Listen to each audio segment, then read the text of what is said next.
OpenAI vient de sortir GPT 5.6.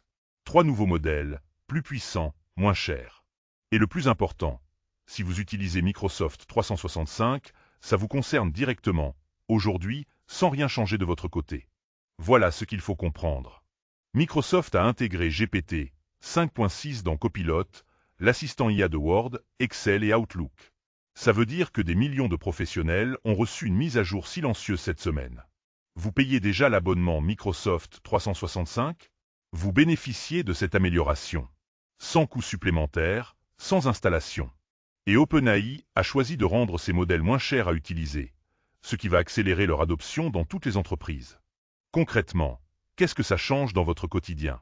Sur Word, les résumés de documents longs sont plus fidèles, moins besoin de les corriger à la main. Sur Excel, Copilot explique mieux les formules complexes, même à quelqu'un qui ne maîtrise pas les tableurs.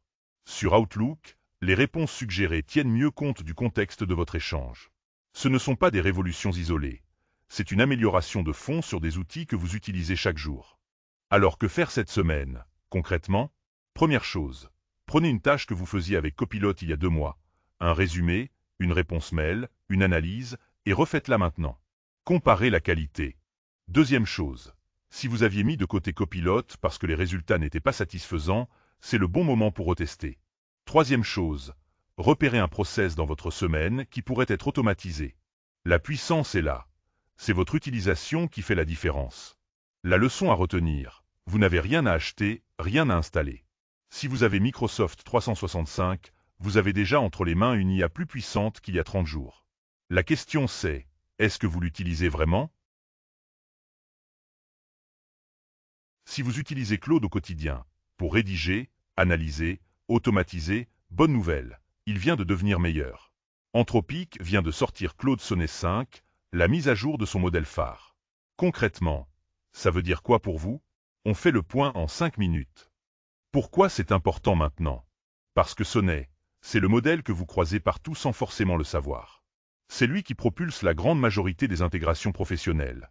Les outils RH, les assistants rédaction, les automatisations API. Anthropic tient un rythme de 2 à 3 mises à jour majeures par an.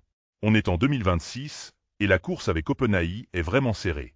Ce qui est intéressant ici, c'est que si vous êtes déjà client, vous ne changez rien. L'amélioration arrive toute seule. Alors concrètement, qu'est-ce qui change? D'abord, le raisonnement. Claude fait moins d'erreurs sur des tâches qui nécessitent plusieurs étapes logiques. Comparer des offres, analyser un contrat, construire un plan. Ensuite, les réponses sont plus fiables sur des sujets complexes. Moins de dérives, moins de hallucinations. Et le troisième point. Et c'est là que ça devient vraiment intéressant pour les entreprises. Si vous passez par l'API, cette amélioration est automatique. Pas de migration, pas de frais supplémentaires. Vous recevez la mise à jour comme une mise à jour de votre téléphone.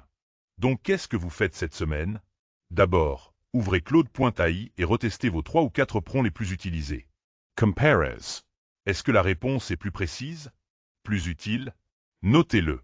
Ensuite, si vous avez des automatisations en place via API, faites tourner un cas réel et mesurez la différence.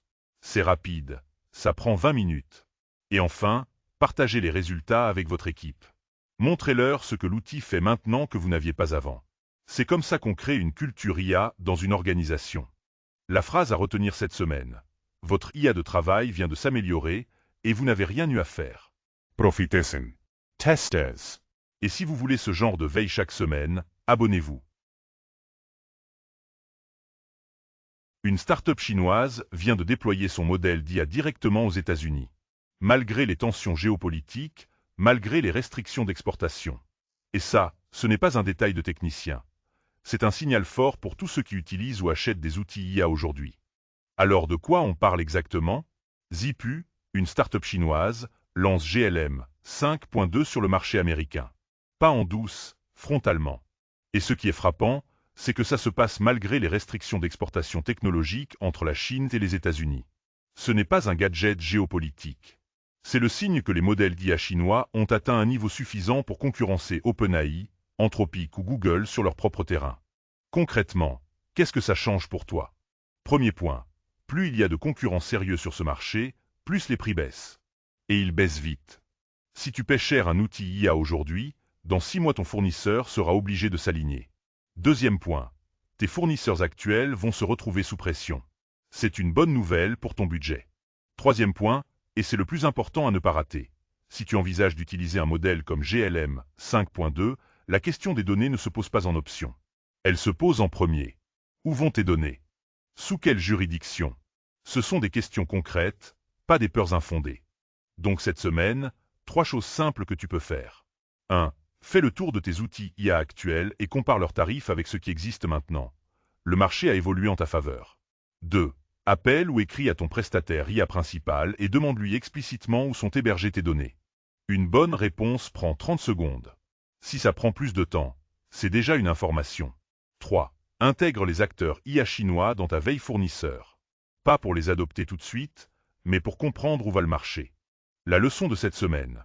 La concurrence mondiale sur l'IA fait baisser les prix, et c'est une excellente nouvelle pour toi. Mais avant de changer d'outil, une seule question. Tes données, elles vont où? Si tu ne le sais pas, commence par là.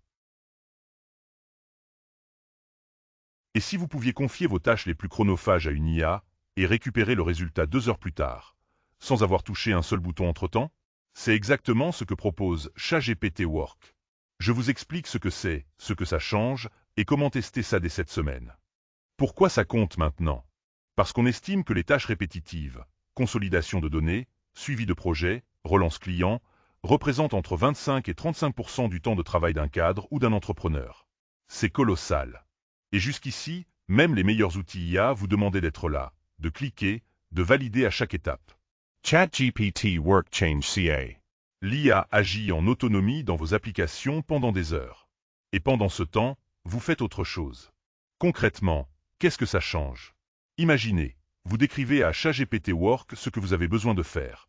Préparer un rapport hebdomadaire à partir de 3 fichiers Excel, trier 200 emails et rédiger les relances prioritaires, ou mettre à jour votre tableau de bord projet. Vous lancez. Vous partez en réunion. Vous revenez. C'est fait. Pas de raccourci, pas de magie. Juste une exécution réelle dans vos outils, sans surveillance. Alors qu'est-ce que vous faites cette semaine? D'abord, identifiez une tâche que vous repoussez depuis des semaines faute de temps. On en a tous au moins une. Ensuite, décrivez-la en langage naturel à ChatGPT Work, comme vous l'expliqueriez à un collaborateur. Et enfin, lancez l'exécution et observez le résultat. Sans rester devant l'écran. C'est le meilleur moyen de comprendre ce que ça peut faire pour vous, concrètement, dans votre contexte. La phrase à retenir. Avec ChatGPT Work, vous décrivez, vous lancez, vous récupérez le résultat. Vous êtes libéré du faire pour vous concentrer sur le décider. Si vous voulez la veille à chaque semaine, abonnez-vous à la chaîne et retrouvez les ressources sur yaxeformé.cloud.